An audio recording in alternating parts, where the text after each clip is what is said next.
Allons accueillir Laurence, voilà, qui va nous parler de sa reconversion professionnelle. Donc Laurence, bonjour. Comment vas-tu? Bonjour. Comment vas-tu? Bah, écoute, ça va, ça Ça va? va. Chez moi, en télétravail, pour Très bien. l'instant. Je te remercie beaucoup d'avoir répondu à notre appel, voilà, pour témoigner de ta reconversion professionnelle.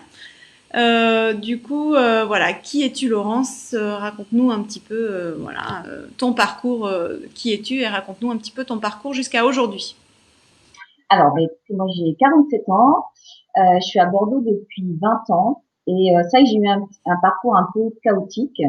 Je me suis beaucoup cherchée, on va dire. Donc, pour rappeler un peu mon parcours, j'ai fait des études de commerce, voilà, parce qu'à l'époque, c'était la mode. J'ai fait un UT. Un enseignement général parce que je savais pas quoi faire de ma vie, je savais pas ce qui m'intéressait. Et après, c'est vrai que j'ai eu un long moment de chômage parce que, ben voilà, comme je savais pas ce que je voulais faire, je passais des entretiens, mais ça marchait pas. Et puis un jour, on m'a dit, ben, t'as qu'à passer un concours administratif. Je l'ai fait. Et ben, je l'ai eu.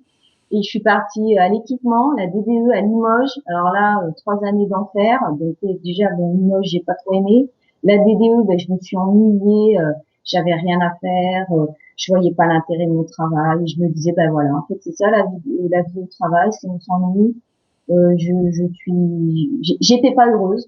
Donc, en fait, pour pallier à ça, déjà, je me suis dit que j'allais quitter Limoges. Et donc j'ai choisi Bordeaux. Et donc j'ai eu une opportunité, c'était de quitter la DDE et de venir sur Bordeaux dans une entreprise que je connaissais pas, qui était Réseau Ferré de France, en tant qu'assistante de direction. Voilà. Et je me suis dit, bon, moi je serai à Bordeaux, je serai contente. Et puis une fois arrivée dans cette entreprise, on était deux, il y a le directeur et moi. Et en fait, c'est une entreprise qui a énormément évolué. Et puis en fait, j'ai commencé à voir qu'il y a des choses qui m'intéressaient, parce que je faisais un peu tout au début. Et puis ce qui me plaisait, c'était un peu de gérer un peu les locaux, le fonctionnement, l'aménagement. Donc j'ai commencé à travailler là-dedans. Puis petit à petit, j'ai évolué dans cette entreprise. Et puis un jour, mon directeur m'a dit voilà, Laurence, on aimerait déménager, donc j'aimerais que tu t'occupes du projet de déménagement, nous trouver des locaux et les aménager. Donc j'ai trouvé des locaux sur les quais. C'était d'anciens chais qui étaient totalement en état brut. 89 pieds d'échappement, c'est un peu plus qu'être. Oui, donc Et alors vraiment coup de cœur. une belle Coup de adresse. cœur pour ces... Une belle adresse. Belle adresse, ouais, ouais. Je suis arrivée, j'ai dit Donc en merci. gros, tu as fait combien d'années d'études en fait, si on reprend juste ton parcours? Ah ben j'ai fait un bac+2. Bac plus 2. Après, donc t'es parti travailler à Limoges. Voilà. Moi je Après voulais ce très vite parcours. rentrer dans la vie active D'accord. parce que je voyais pas l'intérêt des études vu que ça m'intéressait pas. Donc j'ai dit bah au moins je vais travailler, je vais être dans le concret. Voilà. Et donc je suis restée 3 ans et demi à Limoges. D'accord. Et après, pour ton poste de Bordeaux, comment t'as fait exactement pour trouver, du coup? En fait, c'était mon directeur qui était à la DDE, qui s'est fait détacher à Bordeaux à Réseau Ferré de France. Et quand je m'entendais bien avec lui, je lui dis bah écoutez, si vous cherchez quelqu'un, moi je vais aller sur Bordeaux. Et en fait, c'était un détachement au départ. D'accord. C'est-à-dire que la DDE me mettait à disposition dans un établissement public. Et puis bah après j'ai démissionné parce que de toute façon j'avais pas d'intérêt de rester détachée. Je savais très bien que je retournerais jamais à Limoges à la DDE. Donc j'ai démissionné et j'ai intégré en tant que CDI à la Réseau France. D'accord, ok. Et le En fait, ton poste que tu as trouvé sur Bordeaux, c'était plutôt par le réseau finalement. T'as pas, ah ouais, voilà, ouais, c'est une ouais, opportunité que tu as réussi à saisir. Et du coup, complètement, voilà, complètement. c'est toi qui as proposé effectivement de changer par rapport à l'environnement qui était autour de toi, en fait. C'est ça? Moi au départ c'est vrai que j'ai vu Bordeaux. Ouais. Et j'ai dit, je prends ce qu'il y a parce que je voulais absolument partir déjà de la région où j'étais. Mhm. Et c'est vrai que j'ai pas regardé le poste. Sincèrement, assistant de direction, ça m'intéressait pas plus qu'autre chose. Mais j'étais tellement dans un état d'esprit de me dire, bah, de toute façon, je suis pas bien, donc autant que je choisisse une vie qui me plaise. Et c'est pas le poste qui m'a intéressé. Mais en fait, ce premier saut dans l'inconnu, en fait, ça a été une révélation parce que cette entreprise, en se développant, elle m'a offert des opportunités de moins évoluer dans mon travail. D'accord. Donc, Et le projet de déménagement, il a eu lieu en 2009, donc d'accord. 9 ans après. Mhm. Moi, j'étais arrivée en 2000 à RFF et ce projet, il a eu lieu en 2009. Donc pendant 9 ans, moi, j'ai évolué dans mes compétences, dans les moyens généraux, la maintenance des bâtiments, la gestion, quoi. Je sentais que j'avais ça en moi. D'accord. Donc la gestion de Donc, projet, en fait, c'est ça qui te plaisait ouais, quelque part, quoi. Voilà. ouais, ça, et puis, oui, voilà, le côté bâtiment aussi me plaisait énormément. La gestion de bâtiment, la pierre, et donc c'est vrai quand j'ai vu ces chais, mon directeur qui était aussi très sensible à ça, on a flashé, on s'est dit, non, il faut absolument qu'on vienne dans ces locaux. Et donc, comme c'était brut, on s'est dit, bah, on va prendre un architecte. Donc, on a fait un appel d'offres. Et donc, on a retenu une architecte bordelaise, Pascal Boucard, qui est Odo Architecture aujourd'hui. Euh, et donc, bah, pendant un an, on a travaillé sur ce projet. C'était un gros projet, il y avait tout à faire. Et bah, ce projet, ça a été vraiment la révélation. Ça a été ton Et déclic. l'architecte aussi. Voilà, c'est ça ton déclic aujourd'hui pour ta Ah, complètement. passion Ouais. professionnelle. Tu t'es dit que c'était un projet qui te tenait à Ah, cœur et qui, voilà, qui te parlait en fait quelque part. Et ouais, ouais, ouais, ouais. Et l'architecte, parce que en fait, l'architecte, elle a senti en moi quelque chose que j'avais pas encore vu. Donc, elle a été vraiment, elle m'a impliqué plus que ce que j'aurais dit de toute façon. Donc, j'allais avec elle au rendez-vous pour les choix des mobiliers, des matériaux. Elle m'emmenait. Enfin voilà, on était un binôme. d'accord, Donc, elle m'a impliquée parce qu'elle a senti que j'avais cette envie de découvrir tout ça. Et donc, elle m'expliquait tout. Je l'avais tous les jours au téléphone. d'accord. Et au bout d'un an, quand le projet a été réalisé, c'est vrai que je me rappellerai de ce jour où je suis arrivée au bureau et que j'ai vu ça. J'ai dit, même encore aujourd'hui, ça me touche. J'ai dit, non, mais c'est trop beau comme métier, quoi. C'est ça que je veux faire. Et, et quand j'ai déjeuné avec Pascal, et elle m'a dit, écoute, tu vas faire quoi maintenant? Ben, je vais m'ennuyer. Après ce projet, qu'est-ce que je peux faire, quoi? Et elle me dit, bah, écoute, nous, on te propose un poste chez nous. Et donc, c'était inespéré pour moi. Je me suis dit, c'est pas possible. Et elle m'a dit, voilà, moi, je t'ai vu travailler. Là-dedans, tu es performante. Là-dedans. Enfin, en fait, elle était en train de m'expliquer, voilà, ce que j'étais, quoi, ce que j'étais devenue en D'accord. termes de compétences. Et je me suis dit, bah, je dois reprendre des études parce que c'est vrai qu'en France, je pense qu'on doit avoir un diplôme en fonction de ce qu'on fait. Et je me suis dit, bah, j'ai envie de retourner apprendre quelque chose, un diplôme qui soit en cohérence avec ma future vie professionnelle. Et comme je voulais pas reprendre mes études sans travailler, j'ai pris une formation à distance de collaborateur d'architecte et j'ai fait ça à distance pendant 2 ans. D'accord. Donc du coup, tu as repris tes études. Parcours Ouais, classique, j'ai continué à travailler. parcours classique d'une reconversion. Tu as Ouais, décidé de, en parallèle de continuer à bosser, de reprendre tes études. Donc tes études dans qu'est-ce dans l'architecture, collaborateur d'architecte. collaboration Et ouais, par correspondance. ouais. D'accord. Et parallèlement à ça, j'ai intégré le cabinet d'architecture de Pascal pendant 8 mois. Et j'ai pris un congé sabbatique dans ma ARFF pour faire ça. D'accord, ok. Donc tu as pris un congé sabbatique pendant 8 mois. Ouais. Tu es parti pour vérifier si finalement c'était vraiment le boulot qui te plaisait. Oui, puis en plus, j'en rêvais moi de travailler dans un cabinet d'archi. Pour moi, c'était quelque chose d'intouchable. Et donc, je me suis dit, je peux pas passer à côté de ça. Il faut que j'y aille. Il faut que je découvre, hein, quoi. Et donc, pendant 8 mois, j'étais avide de découvrir tous les facettes du métier. Et donc, je pense que ça m'a vraiment apporté cette immersion. Au-delà de ma formation, c'est vraiment tout ce que j'ai appris dans le cabinet d'architecture, qui aujourd'hui me structure encore dans ma manière d'aborder les projets. D'accord. C'est tellement formateur que donc après ces 8 mois, ben en fait, le cabinet n'a pas pu me garder pour des raisons socio-économiques. À l'époque, je commençais juste à démarrer, et donc je suis revenue RFF, la mort dans l'âme. Eh oui. Et je me suis dit non mais je peux pas ne rien faire après ça. Donc en fait, Tu avais validé tes études, tu avais validé ton diplôme. ouais, D'accord. ouais, j'avais validé, Et c'était en combien de temps que t'avais fait. voilà. Et du coup, il y avait ce statut d'auto-entrepreneur qui était en train d'émerger. Il y avait des réunions d'infos à la CCI, et donc j'ai dit bah, je vais y aller. Et quand je suis sortie, j'ai dit bon allez, je crée, je crée ma boîte, je me mets en statut auto-entrepreneur à côté. Donc en parallèle de Euh, ton boulot, toujours pareil. ouais, j'ai créé le nom, l'imaginaire d'espace, ça m'est venu très vite.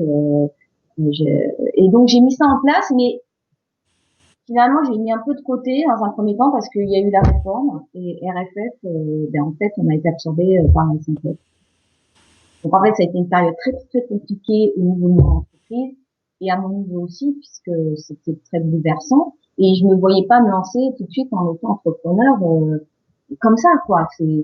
C'était pas possible pour l'instant. Je me sentais pas capable de faire ça. Donc il s'est passé presque 2 ans où j'ai quasiment pas fait travailler. Ton ma petite. auto-entreprise. Voilà. Voilà. T'as pas démarché de clients, t'as pas proposé de projet, tu t'es concentré Ouais, finalement sur ouais, ton ouais. boulot pour voilà, pour assurer un peu la suite peut-être. Et donc j'ai réussi à trouver un poste d'architecte d'intérieur. Alors ils appellent ça chargé d'études, mais en fait j'ai intégré le pôle conception de la SNCF. Ah, Donc ça a été une super opportunité. Ouais. ok. Donc c'est vrai que ça m'a 2 ans beaucoup de stress pour cette transformation quoi.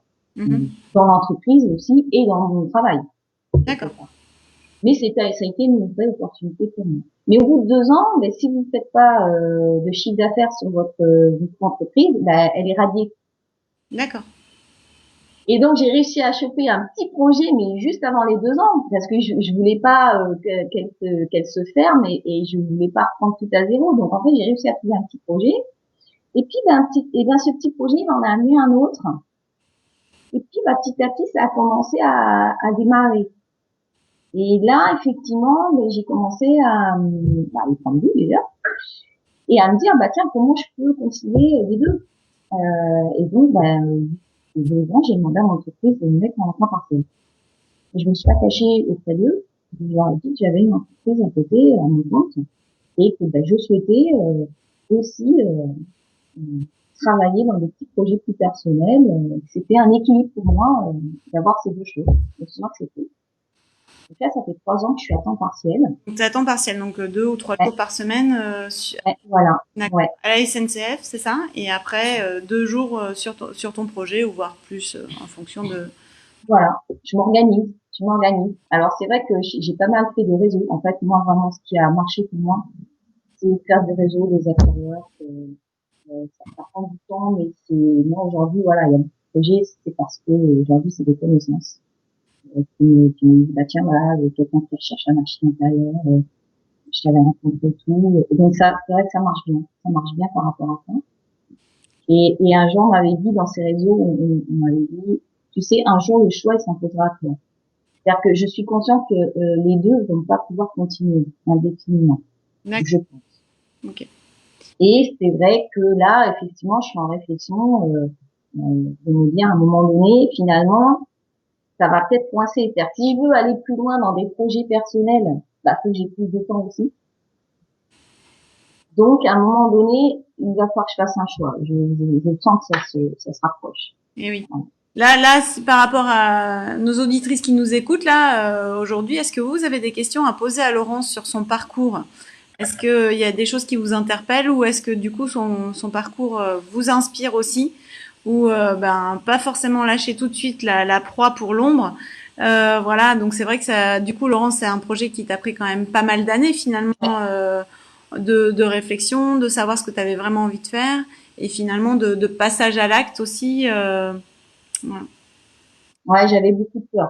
C'est vrai que j'avais beaucoup de peur. 20 ans de salariat, c'est une sécurité qu'on a. En plus, j'étais en fonction publique, donc comme je dis, c'est une prison dorée. C'est un tel confort, hein. Ça rassure, hein. Mais il y a aussi cette attirance pour une forme de liberté aussi, et puis une reconnaissance aussi quand on est à son compte, le retour des clients, de se dire j'ai réussi à faire ça, j'étais toute seule. Enfin moi, c'est vrai que ça me porte aussi, donc c'est vrai qu'il y a beaucoup de peur aussi. Enfin, c'est logique, hein, c'est normal. Surtout après tant d'années dans un système C'est facile. d'assurance, quoi. Oui, ouais. Très bien. Du coup, est-ce que tu aurais un conseil à donner à toutes celles qui ont envie de se reconvertir ou par rapport à ton expérience à toi? Ah, c'est vrai qu'il faut oser. Moi, ce que je me suis dit à un moment, je me suis dit, si tu tentes pas, tu vas y penser toute ta vie. Voilà. Donc, et je pense que c'est aussi des rencontres. C'est aussi des rencontres qui font qu'à un moment donné, en nous tend la main, il faut saisir les opportunités. Il faut essayer, quoi. Il faut essayer. Et, euh, et c'est vrai que par exemple, voilà, quand je suis partie à Bordeaux pour ce poste, je savais pas du tout ce qui m'attendait. Je savais pas du tout. Les gens me disaient, mais attends, tu connais même pas l'entreprise, tu sais pas du tout ce que tu vas faire. Cette entreprise, on la connaît pas, elle vient juste de se créer. Mais en fait, quand je vois derrière tout ce que ça m'a apporté, en fait, il faut aussi suivre son instinct. Ça aussi. C'est de se dire à un moment, un message, je sens que c'est bon pour moi, je sens qu'il faut que j'y aille. Donc j'y vais. Donc, faut oser, ouais, faut oser. On a peur, mais faut oser. Ouais, Oser et être ouverte aux opportunités finalement. Ne pas ouais, avoir ouais. peur. Et après, c'est vrai Voilà. que, ouais.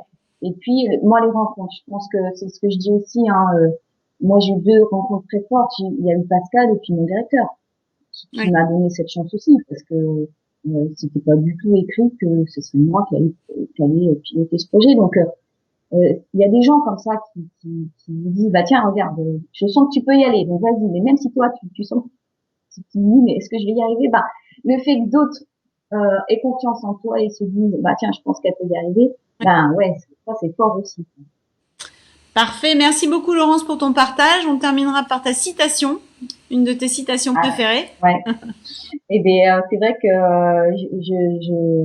on a deux vies et la deuxième commence le jour où on réalise qu'on en a qu'une et c'est vraiment ça. C'est dire, c'est maintenant. C'est profiter, Voilà. c'est maintenant. Voilà. Très bien. Ouais, ouais. Ok. Eh bien, merci beaucoup, en tout Je vous cas. en prie. Et Merci à vous je te d'avoir pris souhaite la une bonne parole. continuation dans tous tes projets. Et puis, n'hésite pas à Merci. partager aussi voilà, tes opportunités et tes projets, en tout cas. Ouais. Merci beaucoup à vous. Merci pour votre démarche. À bientôt. Au revoir, Laurent. Bravo. Merci. Au revoir.